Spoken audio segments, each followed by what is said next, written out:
কুতিবা আলাইকুমুস সিয়ামু কামা কুতিবা আলাল লাযিনা মিন ক্বাবলিকুম। অর্থের দিকে একটু তাকান, একটু মনোযোগ দেন। আল্লাহ সুবহানাহু ওয়া তাআলা বলেন কুতিবা, ফরজ করা হয়েছে, আলাইকুমুস সিয়াম, তোমাদের উপরে সিয়াম। তোমাদের উপরে কি ফরজ করা হয়েছে? সিয়াম ফরজ করা হয়েছে। এই একই আয়াত দিয়ে কোরআনে আল্লাহ সুবহানাহু ওয়া তাআলা বলেন কুতিবা আলাইকুমুল কিতাল, তোমাদের উপরে জিহাদ ফরজ করা হয়েছে। কি ফরজ করা হয়েছে? জিহাদ ফরজ করা হয়েছে।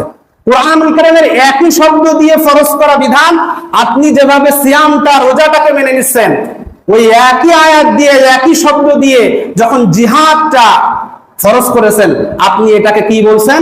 জঙ্গিবাদ, উগ্রবাদ। তাহলে একটা ইবাদত আপনি মেনে নিচ্ছেন, আল্লাহ সুবহানাহু ওয়া তাআলার কোরআনের একটা বিধান আপনি মেনে নিচ্ছেন, আর একটা বিধানকে কি করছেন? শুধু প্রত্যাখ্যান করছেন না, তাকে অপবাদ দেওয়ার জন্য যত রকম শব্দ আছে, এই পাশ্চাত্যদের শিখিয়ে দিয়া, আমেরিকা, ব্রিটেন, ফ্রান্স, ওদের শিখিয়ে দিয়া শব্দগুলো আমরা তাদের বিরুদ্ধে দিচ্ছি।